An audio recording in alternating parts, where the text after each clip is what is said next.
There we are. Here we are. There you are. We're here. Yeah, we're still here. Still here. Still here. Still here. Welcome back, everybody, to Outside the Cinema. Outside the Cinema, what is it, you ask?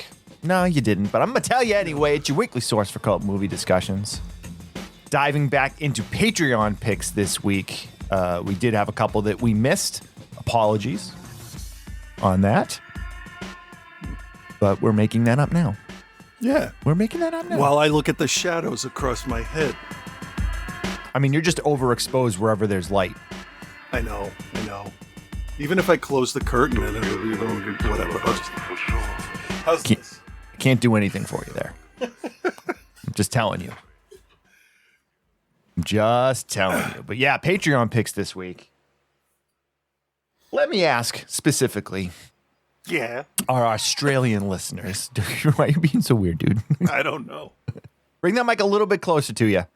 Just a tiny, tiny bit. That's too close.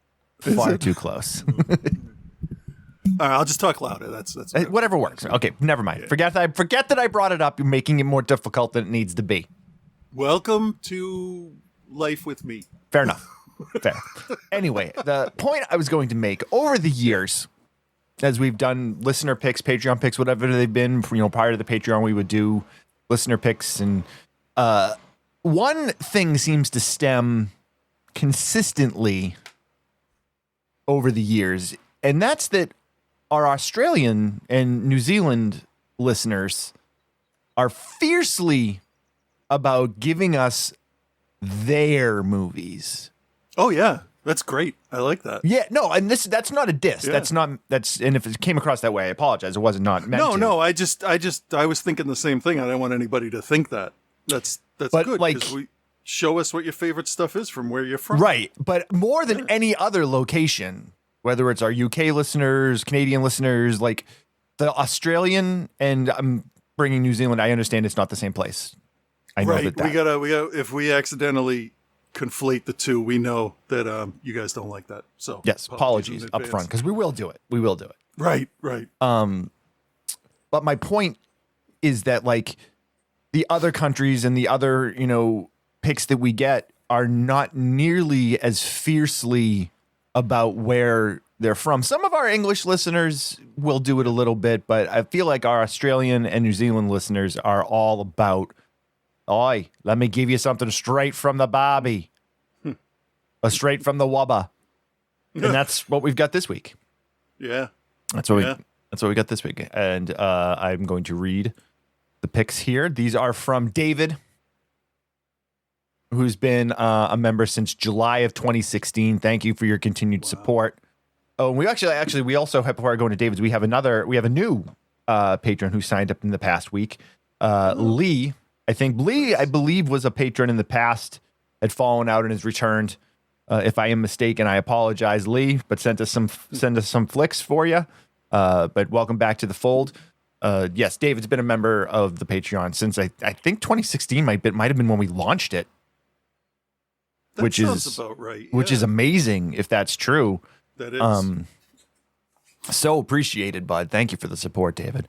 All right, so Dave says, for my choices this time, I will continue my anti-Podine adventures and my apparent intention to get you to see all of Bruno Lawrence's filmography.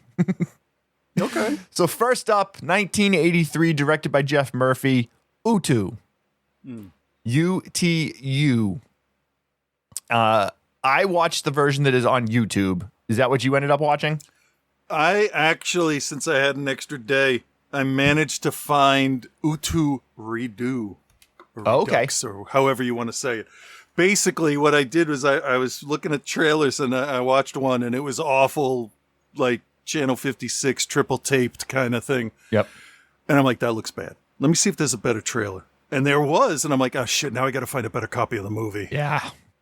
I didn't have time to. I watched a while, but I found one. And I don't know. We'll see. I think it might have helped. Okay. I don't know. Because the YouTube quality on that one was not really very highly compressed, cropped kind of weird. Dropped frames. Yeah, it was a tough watch on YouTube. I can imagine. Yeah. But it's not currently available on any streaming services here in the States. And neither is the second film,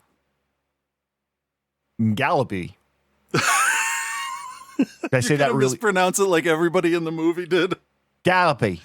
I liked that. Real quick, no one could pronounce Gallipoli in the movie, Gallipoli. And they had to be told. And I like that because, like, that's not an easy word. It's like, papillon or whatever. It's just like, I don't know. That's a word. I know those letters, but Gallipoli. My mouth won't make that sound. And this is considered an Australian classic. Yes. This was available. Oh, the FedEx guy is here, so prepare for the dog to go nuts. This you can watch on Hoopla and Canopy in the States. Canopy. Huh. Yep. Canopy They're is still around. Oh, that actually does very well because it's the library app. Did you know that? No, because what is my wife? My wife uses a different library app, so I've never heard of that one.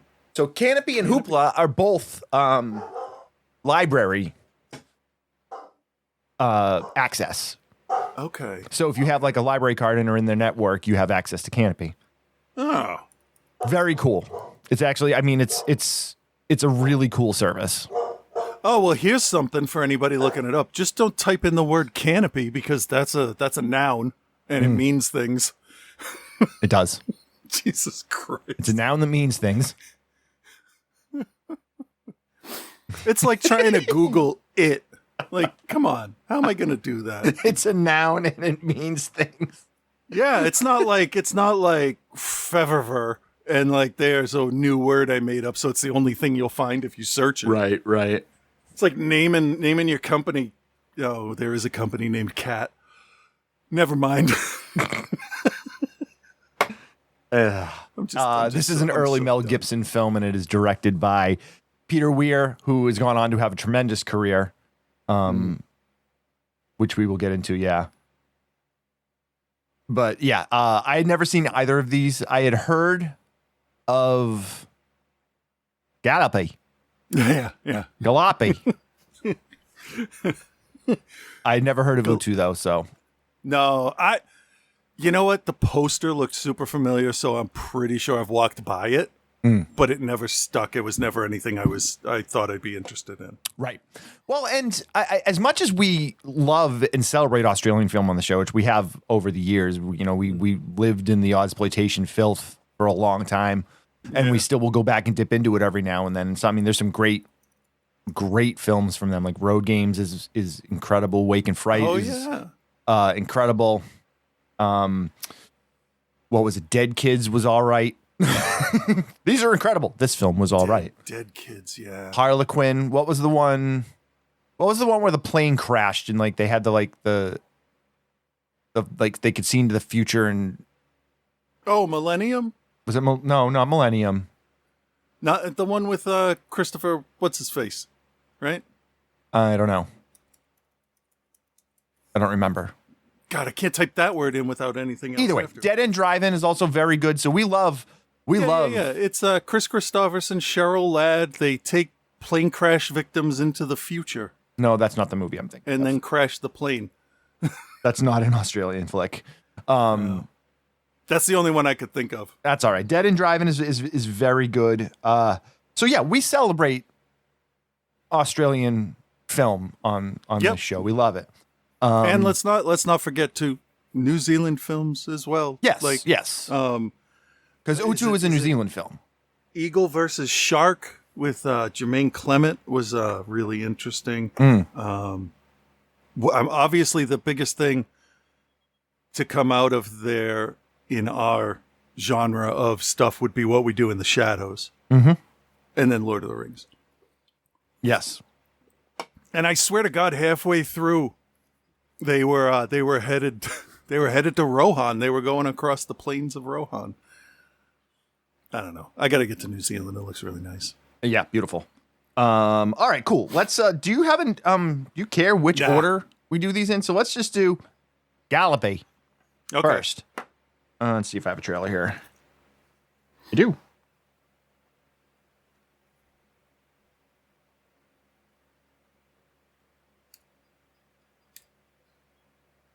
Or audio forward, or like, what's going on here?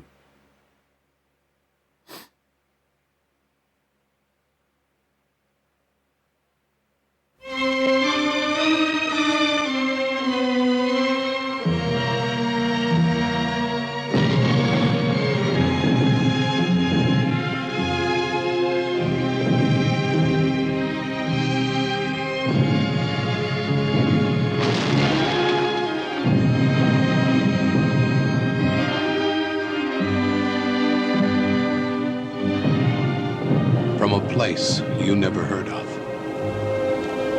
comes a story you'll never forget.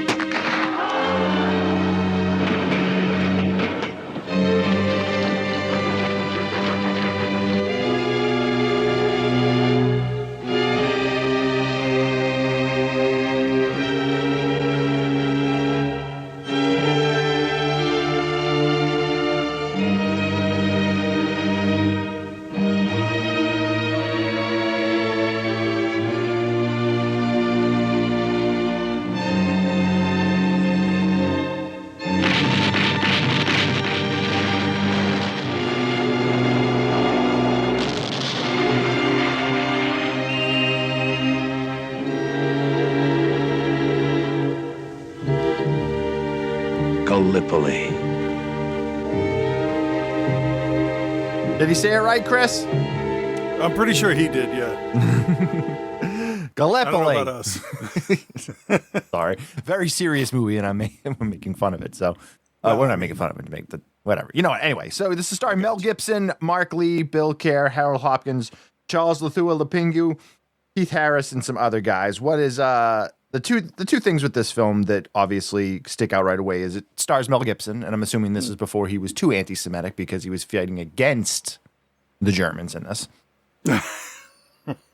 But Peter Weir, the director, who went on to have a very, very good career, directed Master and Commander, Way Back, Witness, Dead Poets Society, among other things. I mean, the guy, Truman Show, Fearless, Green Card, Mosquito Coast, Year of Living Dangerously. Fearless? Yeah. That was an interesting one. I remember seeing that in the theater for some reason. That's Jeff Bridges, right? Yeah, and I want to say Rosie Perez, and there was a plane crash. Are we just going to do stuff related to plane crashes all day? I'm fine with that. Yeah, you're right. Yeah. Rosie Perez, Isabella Rossellini, John Turturro, Benicio del Toro. Yep. I definitely saw this. I don't remember much about it. I only remember 2 parts of it, and that's it. Perhaps we will have to revisit it.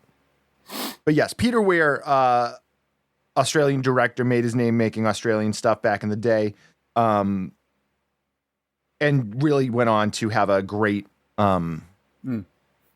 career.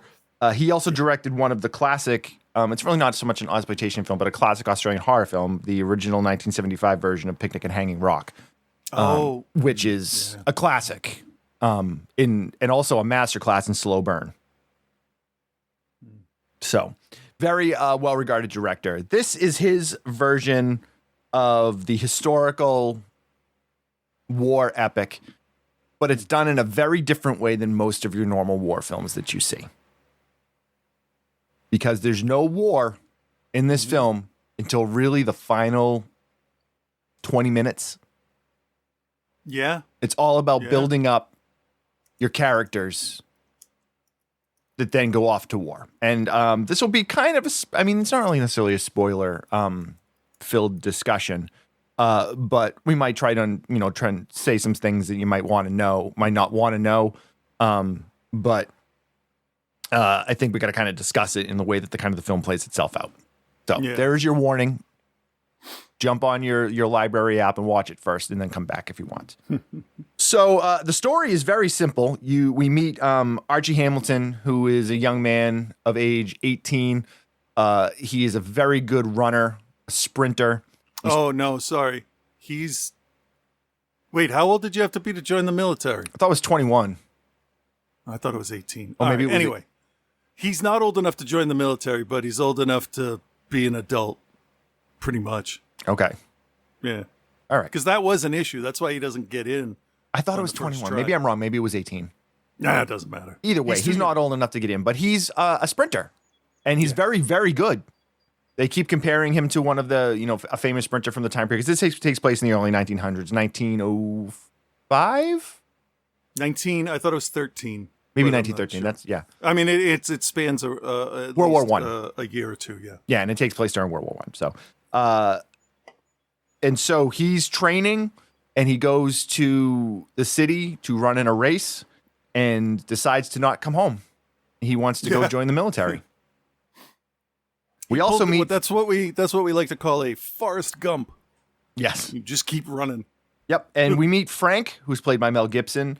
He is another young man, a little bit older than Archie, looking to figure him. He's the guy, the lost guy. He doesn't really know what he wants to do. Him and his friends work on the railroad, and they decide a bunch of his friends are reading about the war, and how the Turks are overtaking a lot of the forces, and they are all like, well, we're going to join, and we're going to go, and we're going to help. And at first, Frank is like, it's not for me, guys. I don't want to just go out there and get killed, which I understand. Yeah, that's a legit worry. They kind of give him shit. Yeah, but it's that mean-spirited, good-natured Australian making fun of. Right. Yeah. Where it's like, you don't go fucking do this. I'm going to kill your whole family. All right, let's go have a beer. Yeah. It's kind of like, what? If you're not doing it, we hate you. We hope you die. But we'll have a drink at the pub when we see you. All right. Yeah. Because you're still friends. Yeah. So they jump a train. He jumps the train with them, but he's not interested in going into the army. We learn that Frank is also a sprinter. Also pretty good. He won a bunch of races in Perth. So he ends up signing up for the race that Archie's running in. And they both run, and Archie beats him. And a friendship is born. Yeah. Basically, Frank doesn't know what he's going to do with himself. He's lost his money. And Archie's now decided he wants to join the army. So the two of them end up meeting up in a cafe in the morning. And they do. They strike up a friendship. And they are both. So basically, Frank is going to help him get into the army and get him to Perth to sign up. He's still not sold, but he ends up changing his mind after a couple of discussions. And his whole thing is he doesn't want to go into the infantry because he's like, you go into the infantry, you're signing your death warrant. Yeah, I mean, that's true for like every military back then. So the thing is, though, Archie being a runner and then also being able to ride horses very well, he's got an in with the horse brigade. So they're like, oh, well, we can get Frank. Frank's like, well, he's like, I'll do it if we can get me into the horse brigade. He's like, I just don't want to be on the infantry. And so they try to get him in. They don't end up getting him in. It is what it is. Yeah. So we get a number of times, there's the travel of them coming across the outback to get to Perth and surviving barely without any water or limited water and resources. So that we see their friendship starts from like barbing each other to actually genuinely really liking each other. They get to Frank's family's place and they take Archie in, and it's a really nice kind of like buddy comedy type thing at that point where the two of them are learning, more about each other and helping each other out. We then also we see them going into the process of trying to enter the military. One thing we didn't mention is that Archie gets denied originally because they figure out that he's not old enough. Because some asshole yells it out. Yeah. One of the guys that works on the farm with him is like, I know him, and he's only 13 years old or whatever he says. That's a baby in a trench coat. He doesn't even have the two other babies with him. That's Muppet Man. That's not even... There's three of them stacked on top of each other. Oh, yeah, that's young Einstein. He can't go to war. What are we doing? No, you took it too far, man. I did. I always do. Always do. That's what I like about myself. So they now try out Archie. Of course, as we said, they fix Archie's birth certificate, and he gets in. But as we said, Frank doesn't know how to ride a horse, so he makes a fool of himself in front of everybody, and then gets put into the infantry, which is exactly where he didn't want to be. Yeah. So they then separate. He tried, again. though. He tried. Couldn't get that horse to run. He I tried. Guess he wasn't anti-Semitic enough. I guess so. It's really sad. And I always used to be a big Mel Gibson fan. Like Braveheart was one of my favorite, if not my favorite movie for many years. And it's tainted. All the stuff I see him in is tainted now because I'm just like, well, how anti-Semitic is he at this point in his career? Because he did a good job of hiding it for quite a while. That's true. Anyway, Yeah. So now Frank is back with his buddies because they're in the infantry and they end up training together and they do this kind of like really fun, not fun, but this really good training sequence in Egypt by the pyramids. And it's a really great sequence of, them kind of like going into town and, like being hassled by the locals and like showing the bond between them. Yeah. And they also show like they're kind of dicks. Kind of, half the time, but they aren't at the same time. It's a little weird. It's like the locals are definitely taking advantage of the naivete of the soldiers to sell them quote unquote antiques. Right. It's always been my assumption that if you get ripped off by a local vendor, Golden Child style, you just suck that up and you keep going. You don't fight them. You were an idiot. You lost money. Pay attention next time. Right. But they don't. They decide they want to have a fight about it. Yeah, it's stupid. It's stupid. But then Archie shows up because he's training in the same place too. So him and Frank are able to reconnect during a mock battle scene, which is really funny because they're supposed to be acting like it's a battle. And the two of them embrace in the middle of it, and they're supposed to be on the other sides. And they're both like, "Oh, just lay down and play dead, and we'll catch up." Yeah, it reminded me a lot of the scene in Lynch's Dune when they're fighting, and I think it comes across Duncan, Idaho, in the middle of a battle, and they're on opposite sides. Yeah, or they're not, or something. Anyway, but it's like, "Hey, what are you doing here?" Oh shit, we got to do this now. Okay, bye. Yeah. So. They rekindle their friendship, and basically Archie's like, "We need another runner. I can get you into us." And so he takes him up on it. And then his friends get kind of pissed at him because they kind of feel like they're not good enough for him. And they say that. It's like, "Oh, you stuck with us until you got something better." And Frank is in this position where he's just like, "Well, I always said I wanted to do the other thing. I always said I didn't want to do this." Yeah, and also, didn't he just meet these people? Who are they to hold him to something that they've only known for 2 weeks? No, they've known Frank forever. Oh, is this okay? Yeah. There's so many different groups of people that are telling people what to do. I may make another mistake. It's fair. It's all right. We'll let you. But now at this point, as they're getting ready to move into battle and move into Turkey, we start to see the dynamics and the politics unfolding a little bit more of what they feel and what they think like the Australian and the New Zealand armies are offering them. And they're not really, the British don't think very highly of them. Oh, no. Well, I mean, I wonder why. I know. I can't imagine. In 1913, hadn't Australia and New Zealand, they probably weren't even like free for all that long, right? Under British rule? I don't know. Let me see. Yeah, look up what year Australia and New Zealand were freed from British ruling. Because I feel like late 1800s, early 1900s. Am I way wrong? British rule effectively ended in Australia. The same year Ripley went to LV-426 to fight aliens, 1986. Really? Mm-hmm. Yeah. Interesting. I think they were governing themselves, though. There was like a shift in the government where they had their own government. Yeah, that could have been like a transfer Hong Kong back kind of thing. Yeah, I think, I might be mistaken. British rule ended in 1947 in New Zealand. Okay. So, as we will see, they were a little more aggressive about getting the British out. Yes. Yeah, it's funny because it will tie in with the other film. Yeah. Anyway, okay, so getting back to this, we start to see the politics unfolding, and they're sent to Turkey to fight. And it's a situation where they're basically just like they're set up to fail. And I mean, yeah, they're cannon fodder. That is all they are. You find out the mission. Are we up to the mission that they're going? We're close enough, yeah. Can I? Yeah. Their mission is a distraction. They're a diversion so that the real troops, they don't say that, but that's what they mean, can land and do their thing on the peninsula.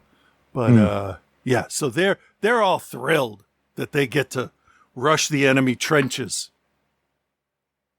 for nothing. Well, that's what they think. It's to save other people's lives and give them a chance, but it's their lives on the line, and that's all that matters in the moment to them. There's the overall mission. I'm not saying anybody's abandoning anything, but this movie definitely has some of those scenes where sometimes I think following orders to the letter without thinking is probably a bad thing if you do it nonstop. Sometimes you just got to step back and go, I don't think that's a good use of our resources there, because we won't have any left. Right. But they the don't end care. Of this just really pissed me off. Yeah. And it's supposed to. It does. That's exactly what it's supposed to do. Pissed off at the movie, not at the characters in the movie, not at the film itself as an entity. No. Definitely just actually one commanding officer. Fucking idiots. But yeah, so the final act of this film is them in this battle, and there's a point where they approach Archie to be the runner and not be in the battle, but Archie wants to be in the battle. Like, his whole thing is he went there to fight for the country, and he wants to do that, and he feels like being made the runner is taking him out of that. So he strikes a deal with the commanding officer to switch it to Frank, and Frank is going to be the runner, because that's what Frank wanted to do. Yeah. So, in a perfect world, it's worked out for both of them. And, again, it's war, so it doesn't work out for anybody. And it's a very effective conclusion in this film, because there's definitely ways that he could have gone with this and made it, like a quote unquote happy ending. And it does not end happy, but it ends. It doesn't. It could be a neutral ending, and that would be okay with me. Yeah. And it ends in a very, reality based ending is kind of, I think, the way that is the best way to look at it. Like, it's not purposely meant to be dark and sad. It's just, this is probably what would happen. This is war. Yeah. This is what happens. Yeah. It doesn't matter how happy or nice or good or evil you are. Nobody's immune to bullets. Right. And I think that this whole film is kind of like that showing of what war is, whereas unlike Saving Private Ryan or, any other big war film, war is not part of this film until the final few minutes of it. Yeah. And just like in real life, 1 second you're happy and everything is going great, and the next second it's all gone. Yep. It just ends. I've been saying for a long time, I don't understand why people get so upset about tonal changes in movies, because we all go through tone changes in our normal everyday life. Every day. Like, you get hit by a car, tone change. Yeah. And the final image of this film is just like haunting in the way they do it, because the movie ends right at this specific spot and they freeze that on the screen and leave it up there for, I don't know, 20, 30 seconds, and then slowly fade it out and the film's over. There's nothing else past that, because that's where it ends. Because that's who it was about. Yeah. Very well done. Very well done. What else do we got to talk about this before we grade? I feel like there's a couple things we should bring up. There's some kind of weird music cues in this that I felt would have been better had the music not been there. Kind of weird, like electro-y, like early 80s stuff that just doesn't really fit.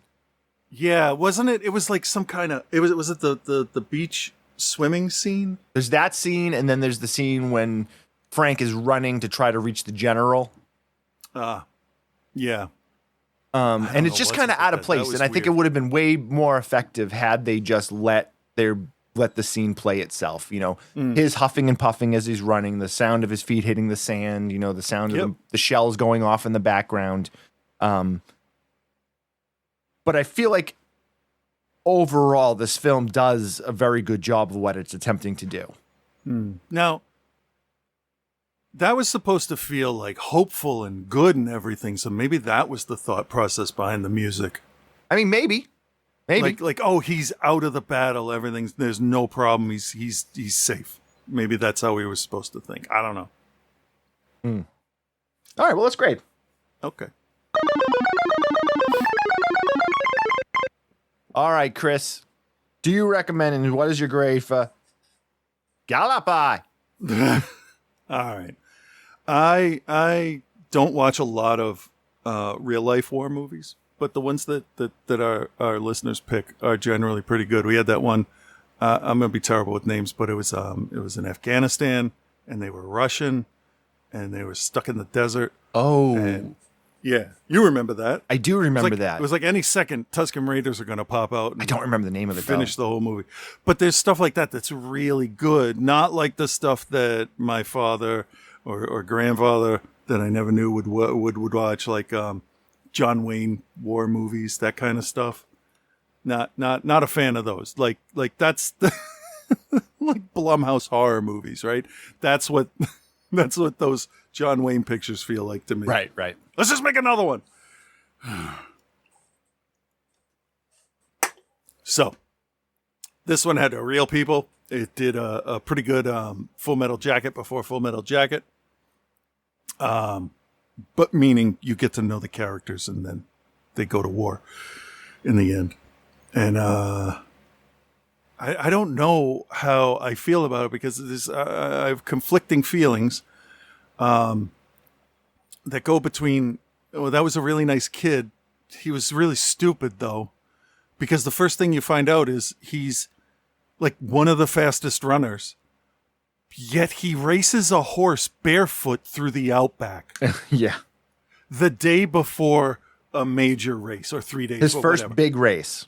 His feet are completely cut up, and all because basically Nichols called Marty McFly a chicken.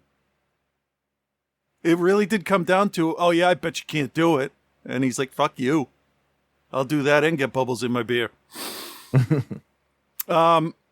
So it kind of fit in. I wasn't upset about it. I mean, he's a brash, emotional kid who just wants people to accept him and respect him. So yeah, he'll do damaging things to himself. He smartens up some, which was nice to see. Yep. But mainly all I could think about once we got to the war part is how fucking stupid war is. Mm-hmm. It's been bothering me for a while. No, I hear you, dude. I hear you. And yeah, I'm not going to go off and sound like a crazy person right now. I'll do that later. Fair enough. Maybe next week. Yeah, so we have a commanding officer who gives another commanding officer orders, and they are counterintuitive to survival. Because he's going to zap Brannigan, the whole company. And not cool. I didn't like that. That really I wanted to throw up. Because, God damn it. People just don't give a shit. And we're seeing that every day. And that's why I'm trying not to do that. So the movie, I'm going to give it an A- and a recommend. Cool. I just got to stop talking about war in the Middle East. All right, I'll jump in here then. I'm going to recommend it also. It's a really well done piece of historical drama. From what I gather, it's not completely historically accurate. There are some changes that were made to help make the story flow easier, but in general, it's fairly close. Yeah, that battle was a real battle. Yeah. Yes, it was. And the thing too is, it's like, Mel Gibson's awesome. Like, he's a great actor and always has been. And this is where the art and artist thing is so frustrating, because it's like some of my favorite roles of his are just tainted now because of it. Mm-hmm. I can't look at Lethal Weapon the same way. I've wanted to watch him, and I want to watch the one with the South Africans for some reason. I can't think of why right now. Where they get beheaded by surfboards. Mm-hmm. Super American. Considering it was anyway. The fuck was my point? I don't know. I was talking about Mel Gibson and art, separating the art and the artist. Oh yeah, no. I've just wanted to watch Lethal Weapon, and I can't. That's fair. I can't bring myself to it. Yeah, I have a hard time. And I think it's one of those ones because when he got caught with the cop thing, and like was so vocal, and like we actually heard it out of his mouth, and like it would have been one thing if it was her account of it, right? And it was like, well, somebody said this, he said this, and we heard it and we saw it, and like exactly like Alec Baldwin calling his 12-year-old a fat pig on the phone. Yeah, it's just different. It just hits different. But Mel Gibson is great in this. He really is. And this era of Mel Gibson, you know, like Road Warrior and like Mad Max, the early stuff when he was still really, you know, working out of Australia, is, you know, he was great. And I think the acting in this is great. The one thing that I will kind of fault here, other than the music that I mentioned earlier, is that despite the amount of time spent on developing the characters, I didn't really feel like I got to know any of them all that well. Which is just the one thing. 2 of them, right? Like, even then, you don't really know that much about them. Like, you get your basics. And I just think, you know, and don't get me wrong, the end of it is very effective in the way that it's done, and is you know, it's a haunting close to a film. But like, I didn't tear up. I didn't want to like cry over it, and I feel like I should have wanted to. And I'm like, oh, I just don't think I got to know them that well. I think you went into this knowing what was going to happen subconsciously, so you didn't get attached. It ends exactly the way you would expect it to end. One of the posters has the final frame on it. I'm not telling you which one, but one of them. One of the posters has a silhouette of the final frame. Yes, but anyway, so this is very good, bordering on great. I will go B+, low A-. Nice. So, if you can get your hands on a library card here in the States, you can watch it on Hoopla and Canopy. Yeah. Okay, moving on. Next, we have 1983's Utu. I do not have a trailer for this. This is a much tougher film to come across. It is directed by Jeff Murphy, who also worked on the screenplay. Jeff Murphy also directed one of my favorite Australian films, The Quiet Earth. Oh, yeah. And one of your favorite Steven Seagal films, Under Siege 2: Dark Territory. Yeah, I think I saw that. Yep. He also did Dante's Peak. Okay. The Last Outlaw, Blind Side, Free Jack, your favorite Mick Jagger film. Yeah, that's a dumb movie that I really like. Young Guns 2.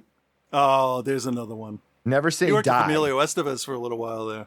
Is Never Say Die? Oh, it's got George Wendt in it, R.I.P. Never Say Die. I'm not familiar with that. But so he's directed a bunch of stuff. He's been very successful also. Starring Anzac Wallace, who is like, when you go for a Maori actor, he's the guy. He was in The Quiet Earth and Children of the Dog Star also. And I think Rapa Nui, he was one of the Maori in that too. Yeah. I was very surprised that Tamara Morrison wasn't in this in any role, because I figured he would have been right on top of that, but maybe he was working on something else at the time. Maybe. And it's also starring Bruno Lawrence, who, I mean, in terms of a OTC Hall of Famer, I mean, he's there. He's in The Quiet Earth. He's in Goodbye Pork Pie, As Time Goes By, Jack Be Nimble. All of these are films that we've covered, by the way. There was a couple more. Let me just grab my list here. He's in Death Warmed Up.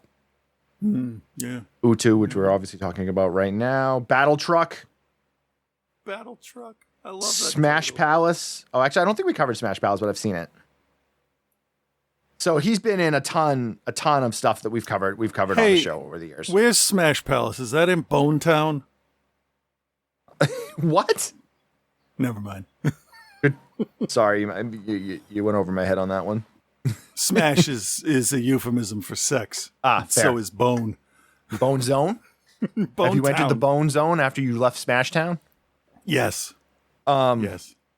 But so Bruno Lawrence is an OTC Hall of Famer. He is your Australian version, New Zealand version, as he's been in films in both of like George Hilton for the Italian films.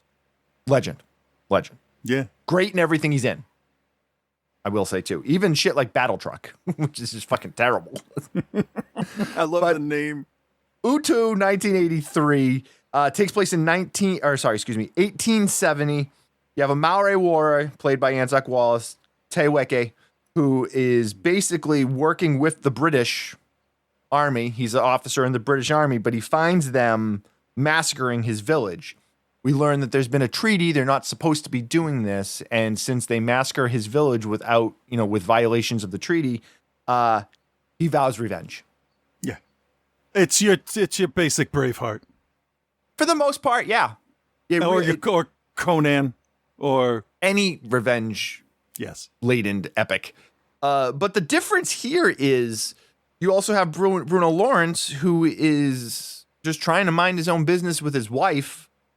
And then the Maori uprising comes and kills his wife and tries to kill him because they're white people on their land. And that's where this whole thing is basically come down to for them, is that the white people have taken over their lands and claim it as their own, and it's not theirs, it's ours. You don't deserve it. So this film does something very interesting in that it makes a number of people the good guy, but also makes a number of people the bad guy, and some of them are the same people. Yeah, because that happens in real life. It does. So it's nice to see. So your version you watched was probably a little bit cleaner than mine. Why don't you run through some of the stuff for everybody? What stuff? Just the like specifically the storyline and how it goes. You know how we do this thing when we talk about the film and we summarize what happens in it? Well, yeah, but you usually do that. I know, but I had a version that I could only watch one of every 4 frames. So so basically what we got is he changes his name to Weki, which means the octopus. I looked that up. I didn't know it. And he brings people. He does the whole Robin Hood thing. We're gonna get all these people together. We're gonna help out our people. But then takes a step further, and he's gonna kill a whole bunch of white people in the meantime. And I'm not saying he's wrong or right, but they did kind of try to take the whole fucking island. Mm-hmm. So you didn't think you were gonna get any pushback on that? Like, really?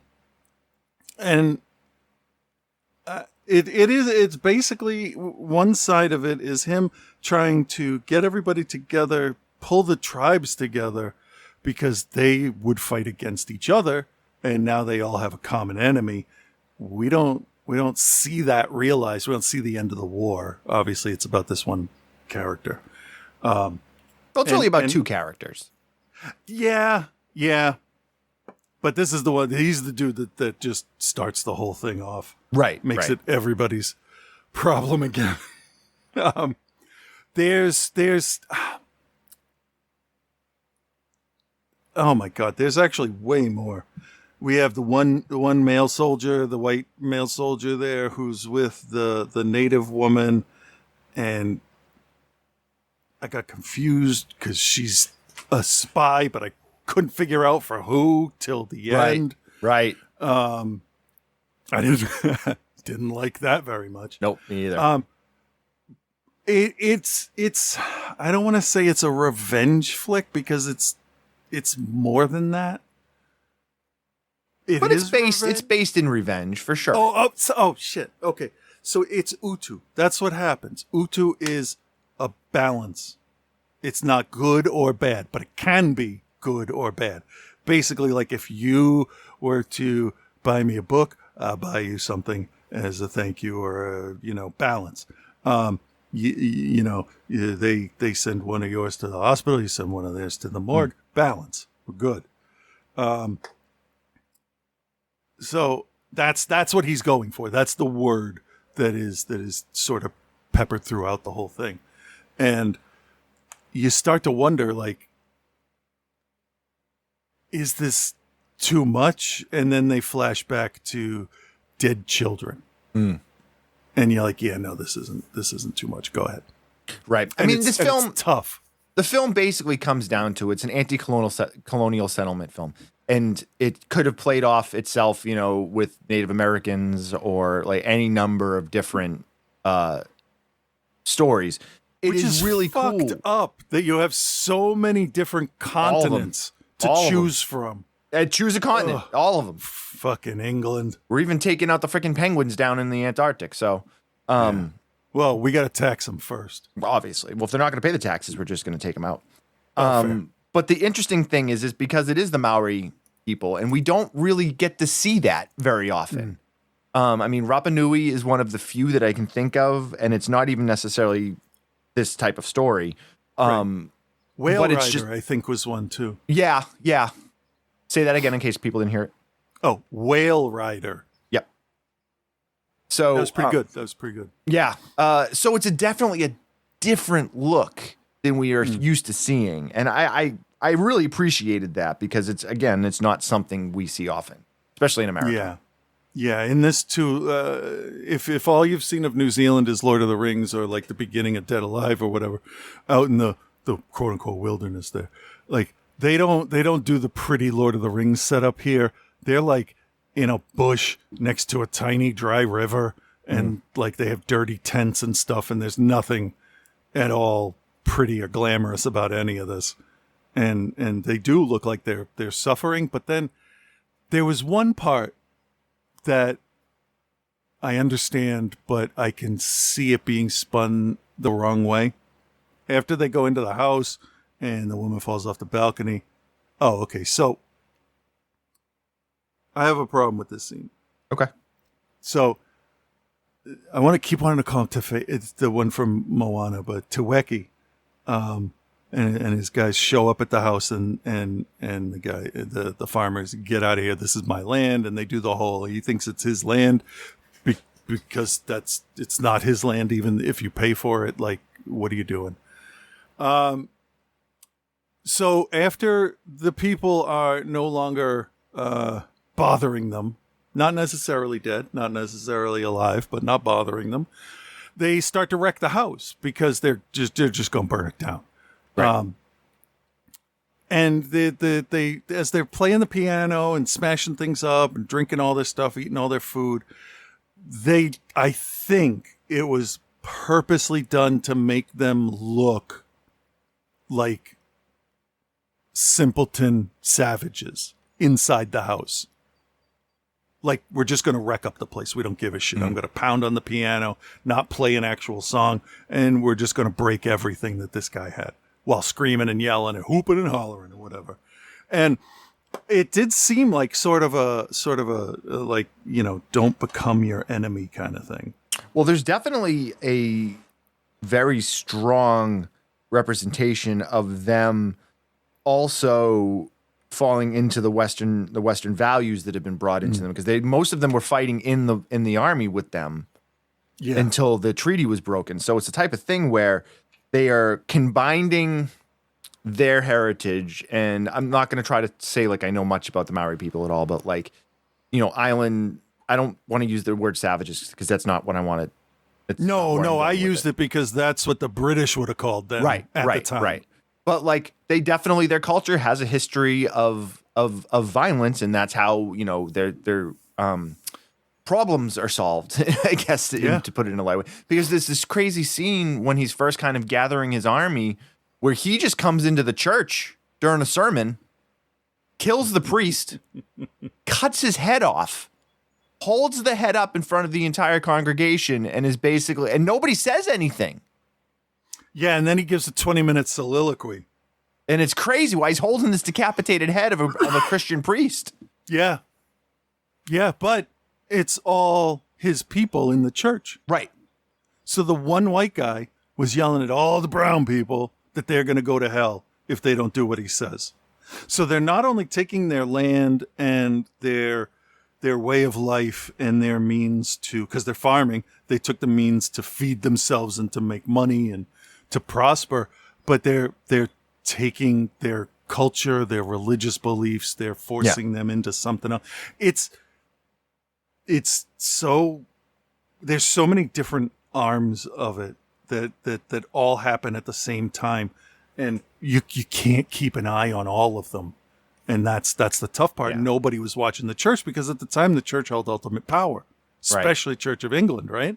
So they're not going to question it. And it takes an act like that to snap some people out of it. Be like, they're killing your children. Oh, shit. What? Oh, I got to get up and do shit now. Okay. Yeah. And so, one of the things, sorry, finish your thought. Oh, so as they're in the house, because I'm leading up to this, I had to do the whole thing about the piano. Nope, it's all good. Because it was a working piano. The guy, the Teferi, he's doing the Maori, the haka face, which I want to talk about in a second. And then she backs up. There on a little balcony, like a widow's walk kind of thing. And she falls over, and the whole railing busts, and she's dead, obviously, because she fell off the roof. Well, it's crazy. She falls off the thing, rolls down the hill, and they show her hit a tree, and you like see her back snap. It's crazy. There's another thing. Okay, so then they're taking all the stuff out of the house. I don't want to mention that because I'm gonna get sidetracked, because that's another thing I wanted to point out. These guys pick up the piano to throw it out of the house, right? And they're strong. They're big guys, so it's fine. I get it. 3-4 people can pick up a piano, but they balance it on the railing. The same railing that could not take a hit, like backwards. And my wife said, "What the hell is that?" That railing was really weak over there, right? I said, "Well, see, it's a load bearing railing, but it's a horizontal load, not vertical. So the vertical load is okay; they can take that, but not horizontal movement." Okay, good. There's a woman in the beginning when the village is getting slaughtered. She's the first woman running at the camera that takes a gunshot. She is hit by that bullet so fucking hard. It's the most realistic gunshot I've seen. Do you remember that? Yeah, I do. I do remember. It was like not only did they have her tied to a line, but right as it was about to go taut, they like jerked it back a little bit. Yeah, no, it's rough. And that's what the rolling down the hill into the tree reminded me of, was that how even if it's a scene, something you've seen 100 times, somebody getting shot, like, watch this. This is what bullets can do. And it was weird. It felt like the whole movie, they're just firing shotguns at each other. They weren't all shotguns. Obviously, they're older, larger bore barrel thing. But it all felt like shotguns. I see him shoot a guy from like 100 feet away. I'm like, that's not how shotguns work. Well, that's why Bruno Gans kept putting more barrels on his. Yeah. Before Phantasm, by the way. Yeah. I really liked that. I don't know. That was almost ridiculous. But it wasn't, which was weird.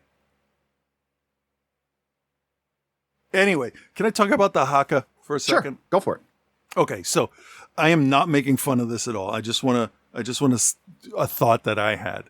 So the haka it's a choreographed dance. There's a whole bunch of movements, but the big difference for me, at least, is the use of making intimidating, scary faces. My problem is I grew up with that being how you make babies laugh. And I'm not insulting them at all, because clearly that works on whoever you're facing against. But when he's coming at the woman and he's doing the tongue thing, and he was good at it, he was doing it, I would have laughed. I would have been tortured to death instead of just killed, because I'd laugh at it, because it looks silly to me. And I don't mean that insulting. I just mean you're making a funny face. Right. And it's not intimidating, because our cultures are so different that's a face that make people laugh.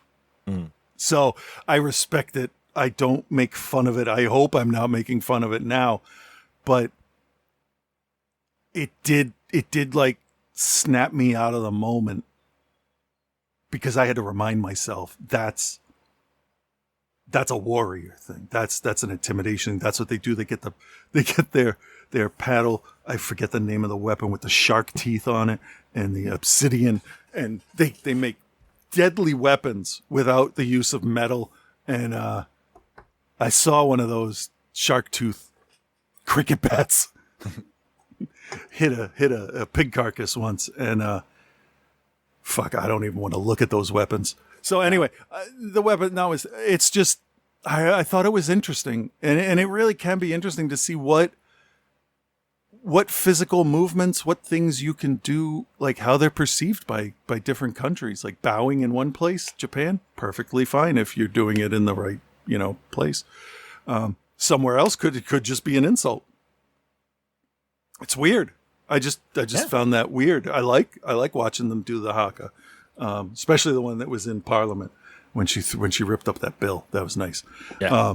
But it is a great way to all of a sudden get a bunch of people on your butt and have them be like, okay, this shit, we're all together in this, because you have 50 people stomping, yelling, all making the same faces. That works for me.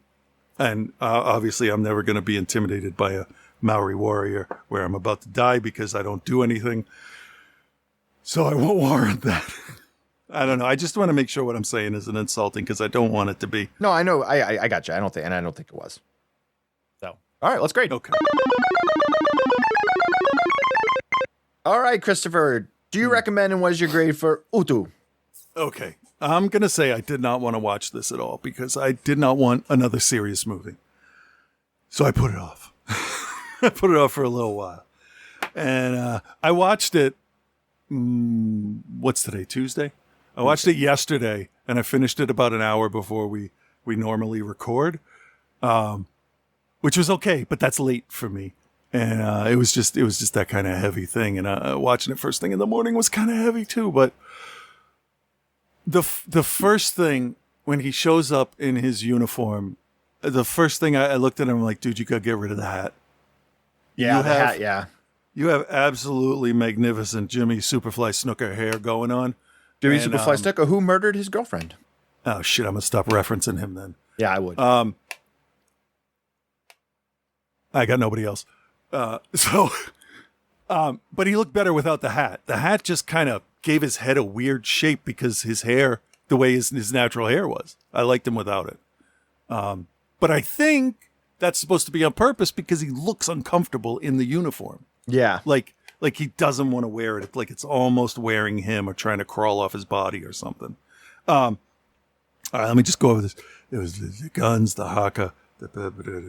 Yeah, so I will recommend this because I did not know a lot about the New Zealand War that lasted almost like 50 fucking years this thing went on.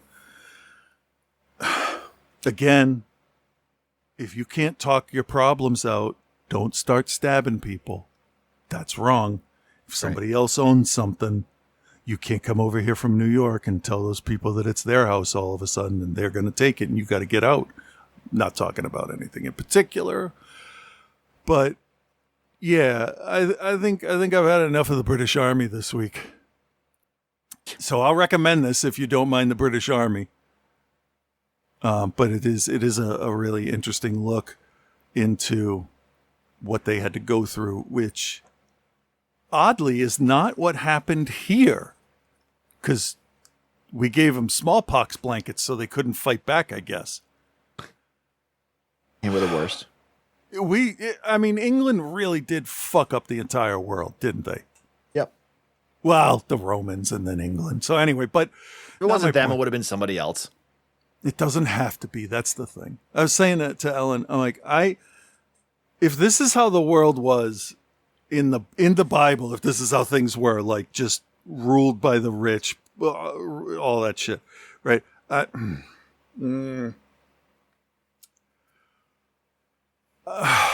don't want to start. All right. I don't want to go. I don't want to go into this. I'm not going to give it a grade then. Just give it a grade. This is Utu. This is my review of Utu. So, yeah, this is an A- as well. Cool. There's a lot of things. There's a lot of history that we don't know about. There's a lot of history that's kept from us. And and if we have to get information from movies to look more into it, then I'll take that because at least it's getting told. Right? Yeah. I mean, how old were you when you learned about Black Wall Street and how it was fucking firebombed? 48. Yeah. Why? What are you talking about? No, I'm kidding. Right. I learned about the fucking Emu War in Australia before, like, tragedies in America. Not that one's better than the other, just I'm in America, so I should know about where I am. Right. Okay. All right. Well, for me, I'm going to recommend it. I don't think I liked it quite as much as you. I think there was some downtime in it, but I also realized that I watched the version that was not the Redux. You watched the one that was, it's actually shorter. So I get the feeling that version that was done by the director probably flows a little bit better than the version I watched. That's what I read. I read about the differences just so I could be prepared. But it's little stuff like maybe moving a scene to another spot. Yeah, but and it's a little bit shorter, not vastly shorter, but a little bit. But I definitely think that there's probably some of the stuff that I was kind of getting a little. I don't want to use bored but I was just kind of like, this is going on too much for what I think it needs to be. So I liked it. I didn't love it, but I am recommending it. Makes sense. If that makes sense. So I'm going to give it a straight B. And I think it's worth your time if it's something you're interested in. Yeah. If that makes sense. If you're a history nut, because it is a fictionalized version.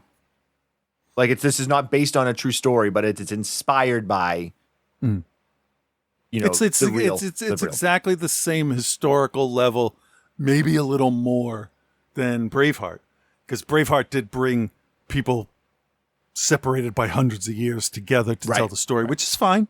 That's fine. And it worked. It worked, so yeah. All right. Well, there you have it, David. Those are your two picks. Thank you. Speaking of lighter next time. I know, really.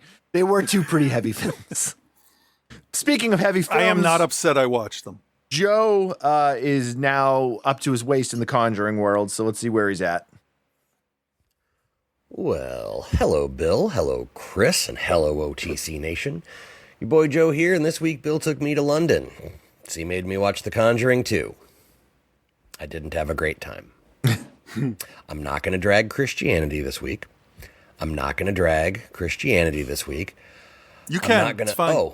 Oh, hey, everybody. I was just doing a little mantra before watching the movie this week. Hey, everybody, what happened to the color palette in films? Why is everything as beige as a lame suburban dad's cargo shorts? Zack Snyder. Don't take that the wrong way. I'm not saying everything needs to be as day-glow bright as vomited up nuclear waste in a trauma film.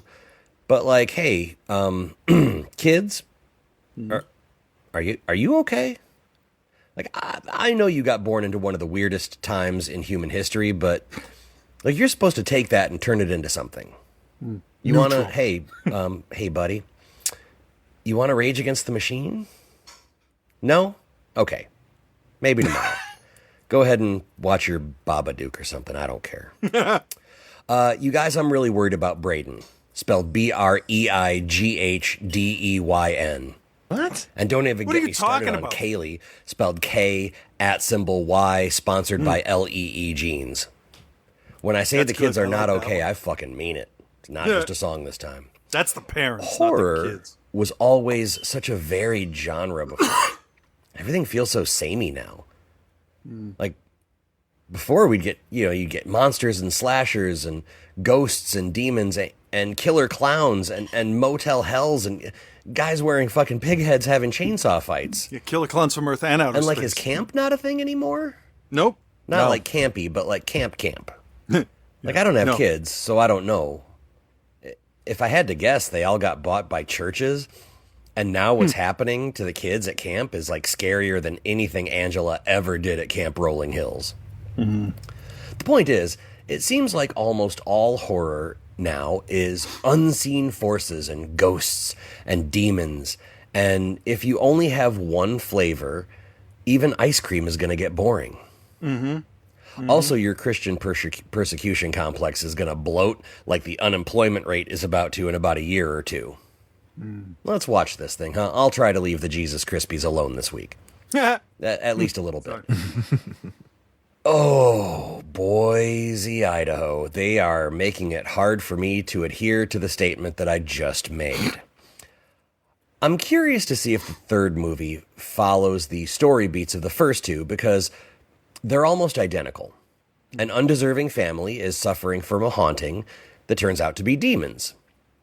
Like, shit, son, you wish this was just a ghost.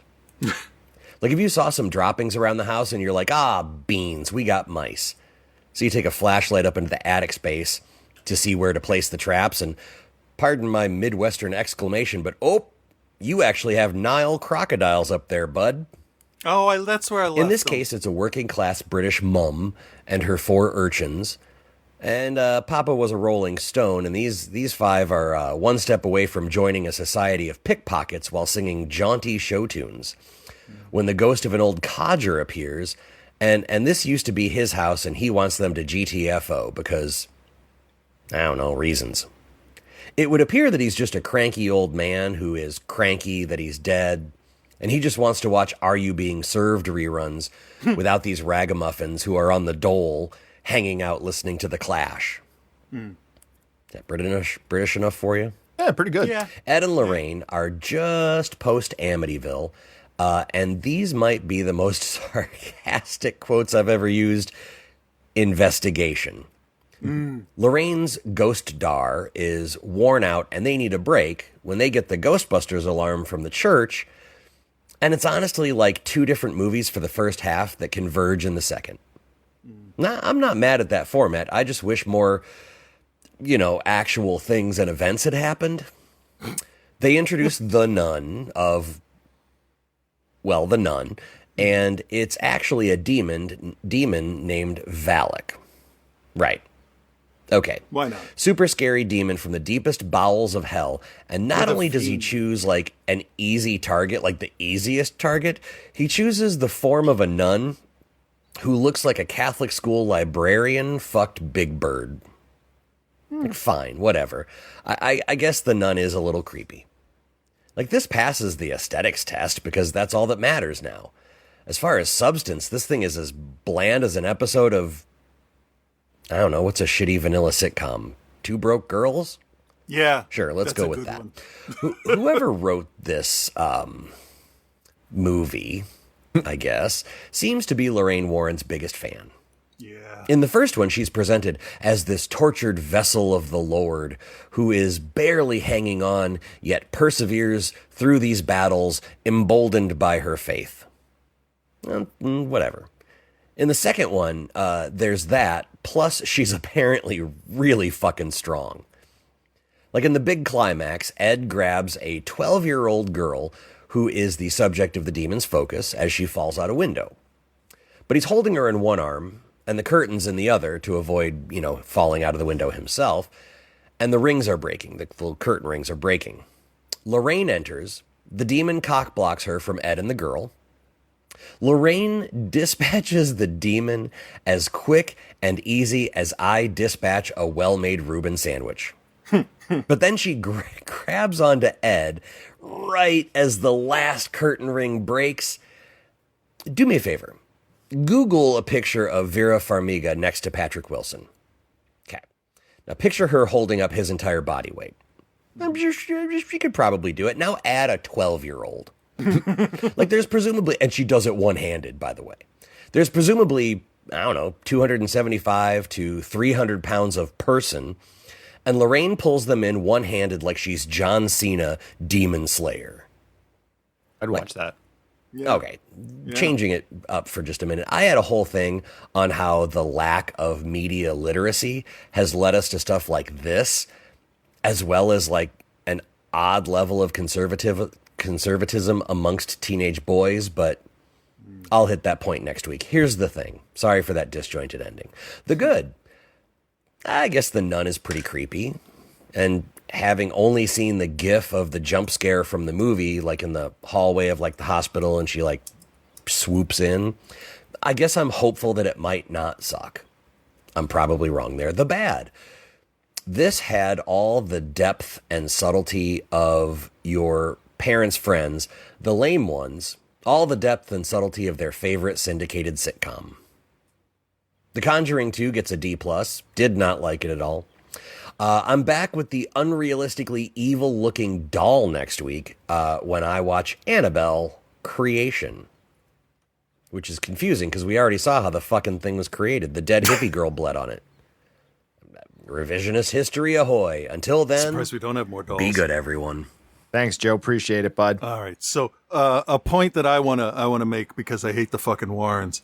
They showed up to Enfield uninvited. No one asked them to show up, and this is based on the Enfield haunting. None of that shit happened. Obviously, the ghost shit didn't happen, but he didn't sit there and sing fucking songs with the kids. They did nothing. They were asked to leave, basically, and they were not allowed in the house. Fuck the Warrens and that pedophile motherfucker. Go on. I just transition. Here's Reverend Scott.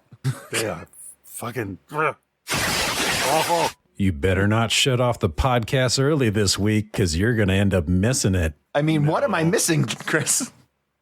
Well, nothing.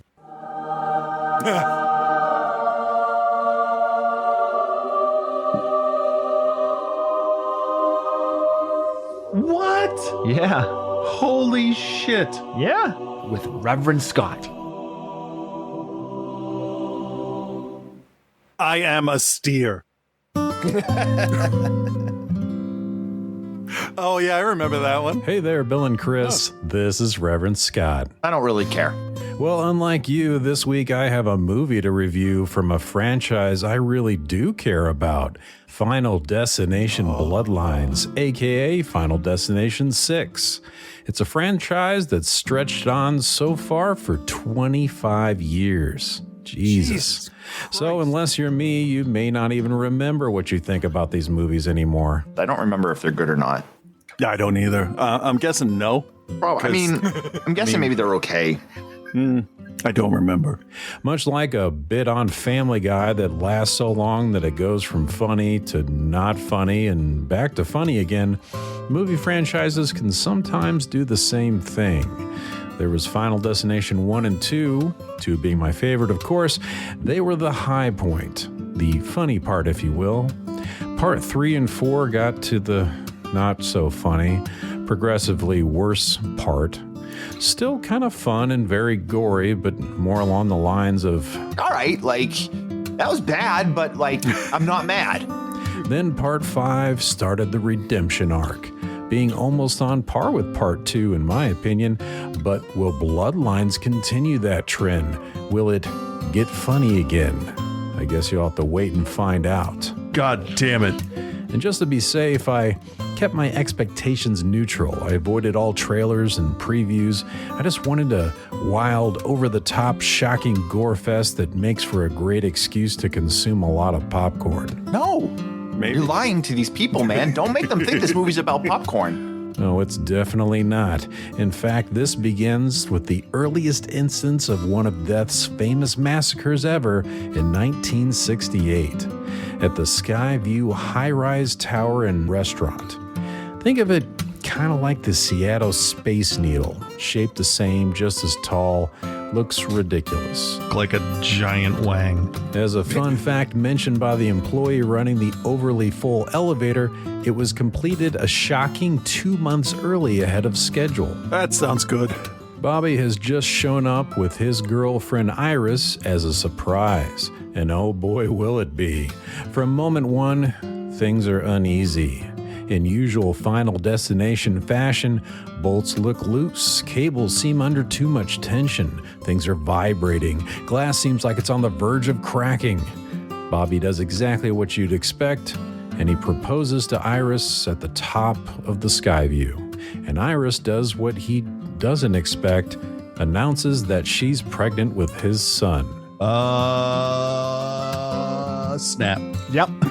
And that's about the time when a little boy, or should I say little shit, tosses a penny off the tower that starts a chain of events that leads to people falling, bouncing off metal beams, being impaled, set on fire, exploded, and crushed by pianos. Iris is the last alive, trying to save another little boy there, only for them both to fall onto metal rods below. And the scream of Iris turns into the scream of Stephanie, awaking in 2025 from a nightmare in the middle of her college class. And that's Stephanie with an F and an I, by the way. A bit annoying, but I'll give her the benefit of the doubt. Stephanie is dangerously close to failing out of college and losing her scholarship. While she used to be a straight-A student, this repeated Skyview massacre dream keeps her up every night, and the lack of sleep is exhausting her. She decides it's time for a trip back home to find out more about Iris, and to see if this is the same Iris that's her own grandmother on her mother's side, which she's never met before. That becomes even more of an issue because her own mom left when she was young and never returned. And when Stephanie asked her mom's brother Howard about his mother Iris, he had a completely rational response. You fucking crazy? You see, much like Alex in part 1 and many others after him, Iris had a premonition of the Skyview incident right before it happened, and she was able to barely escape and saved lots and lots of people in the process. And after the other people at the Skyview started dying one by one later, she went into hiding in her own little secluded home bunker and never stepped foot outside again. She caused lots of mental trauma for Howard and Stephanie's mom. So for over the last 57 years, death has been tracking down not only those people that should have died at the Skyview, but all of the descendants of those people that should have never been born afterwards. Ooh, that's an It's interesting taken twist. decades, but death is very patient. And now death has reached Stephanie's family. And that, kids, is the setup for Final Destination Bloodlines. So there you have it. Okay. Like most Final Destination flicks, the premise is basic, the rules are set, and then the chaos can begin. And I wish I could say there's more to this movie. There really isn't. Au contraire, mon frere, there's much more, in the form of diabolical, systematic, mean-spirited, horrific death scenes. And not to show my hand too early here, but these are some of the best in the whole series. The way the tension was built, the way you're given so many red herrings as to just how the death will happen and to whom, and when it finally happens, whether it's planting face first into the spinning blade of a lawnmower or an incident with an out-of-control MRI machine in the hospital, so horrific that I can't believe they still got an R rating on this. They somehow managed to get a huge pop or relief and laughter from the audience every time. It's so violent. It is, but it didn't seem that odd to me for a weird reason. And this was somewhere around an 80% full IMAX theater, one of the fullest that I've seen since like Deadpool and Wolverine. And on top of that, while I normally hate hearing any talking in the theater, for some reason with Final Destination Bloodlines, it kind of added to the experience. This audience was quite vocal, and it just made things feel, I don't know, more interactive. Oh, That's good. Nobody here gives a fuck. Why should I? Right. It wasn't an annoying, constant interference from the crowd, but it was just enough to tell you how much they were really getting into this movie. That's And the you can perfect tell the amount. way they made this movie, they fully expected the audience to get all riled up. Because it doesn't take itself seriously either. It's almost hard to talk about this movie because some of the best parts are the death scenes. I mean, who am I kidding? The best parts are the death scenes. And to explain them would be the closest thing to spoilers this movie's going to have. Just know that there's a scene involving a garbage truck that is one of the most gruesome yet hilarious things to ever make it into a horror movie. The build-up and payoff made the whole scene so worth it. It's just prodding along. And then we get this scene that I'm not entirely sure is the greatest scene ever filmed, but it's definitely up there. There's not exactly what you would call characters in this as much as contestants for the next Rube Goldberg murder machine. Just tear it apart. And the special effects seem to be a wonderful mix of practical and CGI.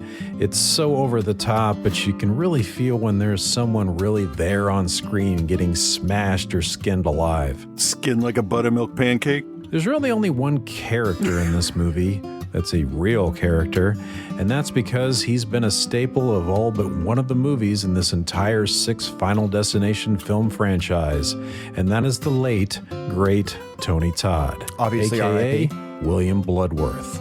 Despite being noticeably weak and extremely sick in real life, Tony Todd made this final on-screen appearance to give his last little bit of advice to these kids on trying to cheat death. According to the director, he told Tony that as he left the screen for the last time, that the final lines that he said could be anything that he wanted.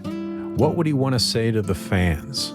What would he like to impart to them in this final moment? I hope he said that was a surprise. Yes. A good, smart surprise. Good, smart surprise. By the way. Even though it was unscripted and borderline a fourth wall break, it still felt really natural and impactful in the movie. It worked as something he could say to the characters, but it worked even better as something emotional that he said to all his fans and the fans of this series. I won't repeat what he said, I couldn't do it justice, but even though I didn't even find out about this fact until after seeing the movie, I could still feel exactly what was happening in the moment. It added that personal touch and respect to a movie that otherwise never really took itself seriously at all. This had just about everything I could have asked for. This is like classic OTC form, and I'm very proud of it. I guess if I had any gripe at all, it would be the lack of premonitions like in most of the other previous entries. With the exception of Iris at the beginning of the movie, there's not really any more. Stephanie instead kind of uses logic and stuff she sees in her surroundings in combination with that scrapbook of things that Iris collected over the decades, where she kind of wrote down things that she could predict could kill you in all kinds of different situations. It was kind of a fun little different way to do things. To be honest, it didn't really miss it too much personally, and it didn't really deter from the rest of the movie or anything. This had just enough of a story to move along the plot and to make sense of the chaos. It was paced extremely well. They always had somewhere to go and an idea of where they needed to be. And it gives you plenty of death scenes scattered throughout the runtime. It's creatively demented. And I would think a movie like this couldn't ever come from the two directors that brought us the 2019 live-action Kim Possible film. Well, you would think that. You would think that, but no. I may have to watch Part 5 and Bloodlines again to confirm, but after my Holy Grail Part 2, I think Bloodlines is the second best of the whole franchise. Wow, all Maybe right on par with Part 2 as a horror comedy goes. It would definitely make my list. It combines horror and comedy so well that like we could probably do a top 6 list of best horror comedies, like best, not favorite. Right. You and I would come up with 12 different ones, and that would be it. Those would be. There's not a lot that are funny. I think it goes without saying that if you're into demented, gory horror comedy and want to have a rather entertaining theater experience while watching it, I highly recommend Final Destination Bloodlines. And as far as its genre goes, I give it a straight A. Oh, holy shit. Wow, that was a long one, and I didn't even really talk about the kills. I also didn't really talk about your reviews of Bloody Muscle Bodybuilder in Hell, aka the Japanese Evil Dead, or Drive-In. Let's just say you were right in your assessment of it being a very OTC form type show. I enjoyed both. They both get a B+. And to be honest, I haven't really thought too long and hard about those reviews yet. Until you really sit and think about it. Is it bad? Well, probably. I mean, sometimes, yeah. Almost made up for your massive screw-up playing the previous week's Holy Shit segment and not even really knowing it at first. I thought for sure you'd figure it out sooner, but you just kept going. But it didn't have to be so bad. Yeah, but there's a lot of things that didn't have to be. Well, this has to be finished before it's too long to even email you the file. So until the next time someone gets horrifically disemboweled on screen to the roar of audience laughter, peace and love, guys.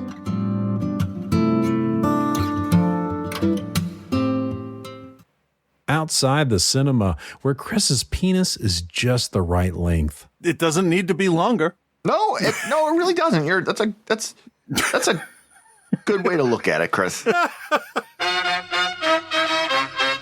Well, there you have it. Another week, another episode.